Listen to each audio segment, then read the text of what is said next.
kacang hijau.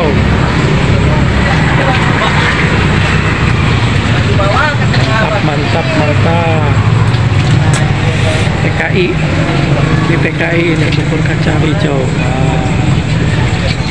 Bubur kacang hijau dan ketan hitam. Yo, mari. Yo, assalamualaikum warahmatullahi wabarakatuh. Jadi tema kali ini yaitu tentang sejarah bubur kacang hijau, guys. Jadi sejak kapan bubur kacang hijau itu ada di Indonesia? Kita simak ya liputannya dengan Harry Haryadi. Oke, guys.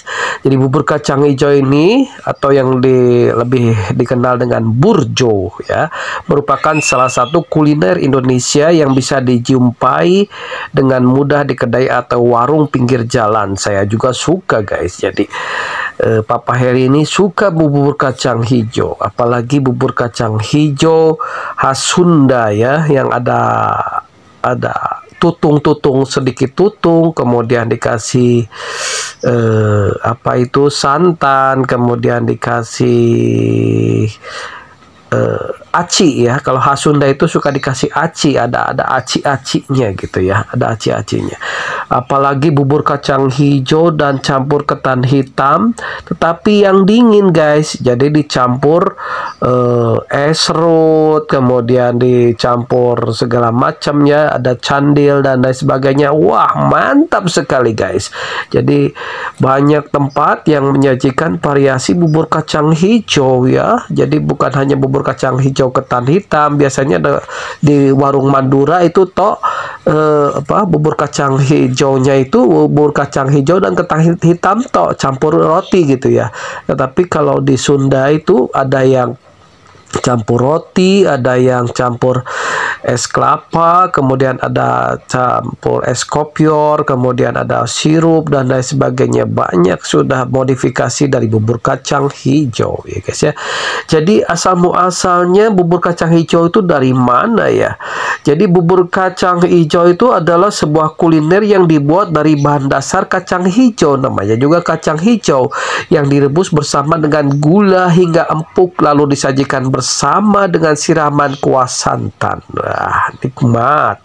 Biasanya bubur kacang hijau ini akan dimasak dengan tambahan daun pandan ya. Lebih enak tambahan daun pandan dan vanila atau vanili ya, sehingga aromanya menjadi lebih wangi lagi, guys. Jadi selain itu ada juga yang menambahkan jahe. Nah, ini khas Sunda juga kadang suka ditambah jahe, guys, ke dalamnya, sehingga saat disantap akan ada aroma wangi jahe yang rasanya menjadi agak pedas kan, berempah ya, menjadi kuliner yang difavoritkan di kedai pinggir jalan. Sebenarnya dari mana asal bubur kacang hijau ini ya? Jadi ternyata pertama kali bubur kacang hijau itu populer di Kuningan, Jawa Barat ya. Jadi sebenarnya tidak diketahui asal pertama kali bermunculan bubur kacang hijau dari daerah mana. Ada yang mengatakan kalau bubur kacang hijau itu berasal dari Kuningan, tetapi ada juga yang mengatakan berasal dari Madura. Jadi nggak tahu mana yang lebih dulu gitu ya. Jadi perlu diteliti sejarah bubur kacang hijauan ya. Jadi Jawa Timur ya, dari Madura Jawa Timur atau dari Jawa Barat Kuningan ya.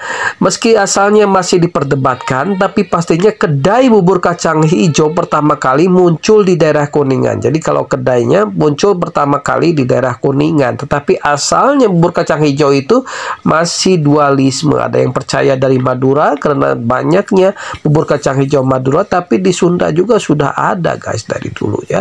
Dari dulu juga sudah ada ya. Ya, nah dipelopori, kalau di Kuningan ini dipelopori oleh seorang mantan lurah bernama Salim Saca Santana yang berasal dari Dusun Kaliwon, Desa Cimindi, Balong, Kuningan, Jawa Barat.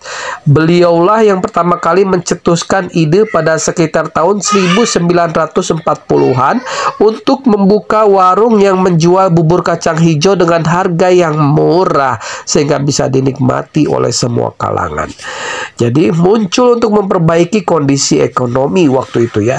Ada satu fakta unik dari sejarah bubur kacang hijau. Jadi yang ada di Kuningan, kemunculan kedai bubur kacang hijau ini yang dicetuskan oleh Salim ternyata ada alasannya, yakni ditujukan untuk memperbaiki kondisi ekonomi masyarakat setempat. Jadi pada masa itu masyarakat di daerah Kuningan sedang mengalami masa sulit karena susah untuk mencari nafkah setelah Perang Dunia Kedua 1940 ya waktu itu.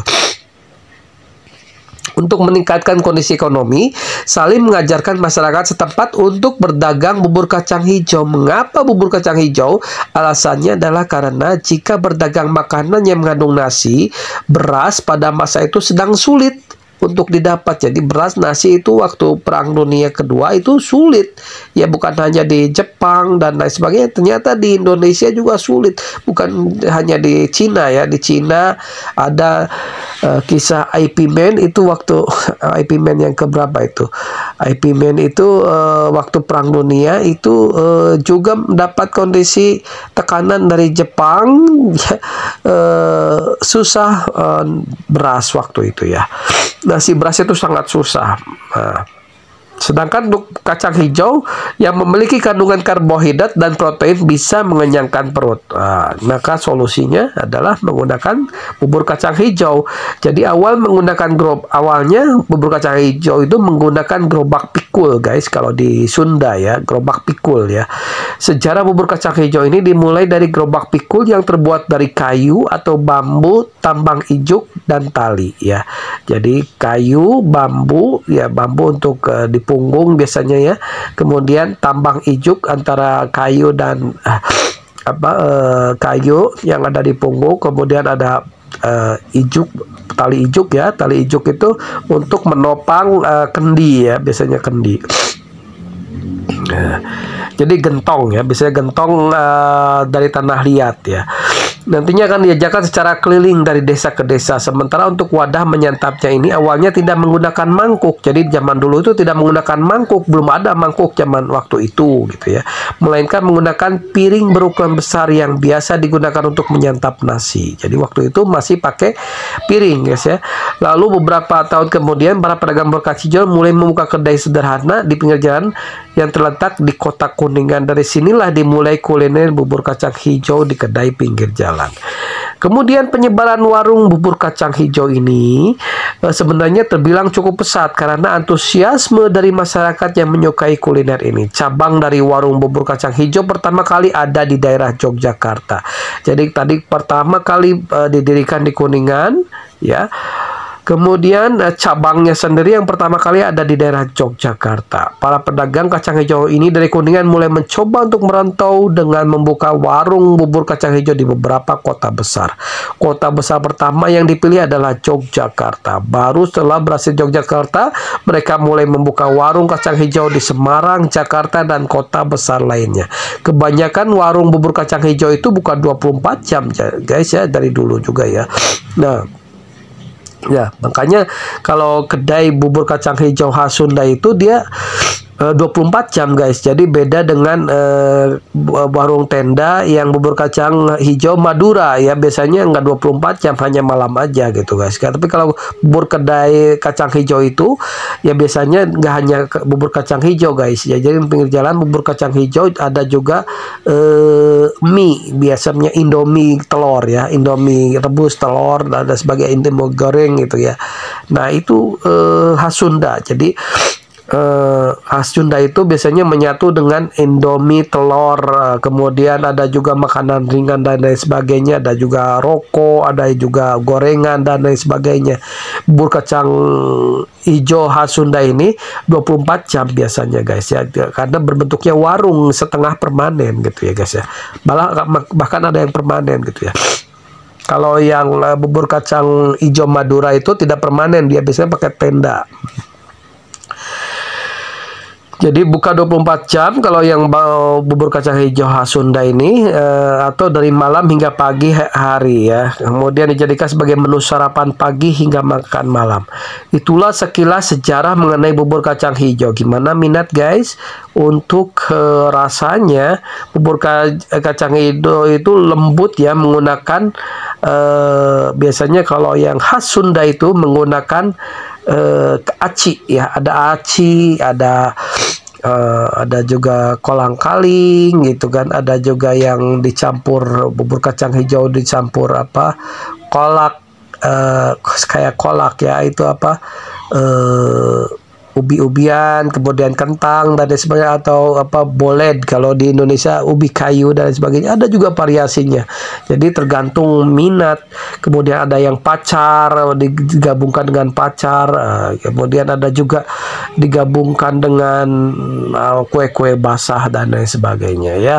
Terserah itu ya bagi mereka. Kemudian biasanya bubur kacang hijau disajikan juga dengan bajigur ya, bajigur di sampingnya bajigur, bubur kacang hijau. Setelah bubur kacang hijau malah makan bubur ayam juga ada. Kemudian itu ya, biasanya kalau di kedai bubur kacang hijau khas Sunda itu ada bubur ayam, ada bubur kacang hijau, kemudian ada juga yang wajib itu adalah telur puyuh ya, telur puyuh, sate telur puyuh gitu ya, sate telur puyuh atau sate usus dan lain sebagainya, sate ate ampela itu ada di di warung bubur kacang hijau dan ketan hitam.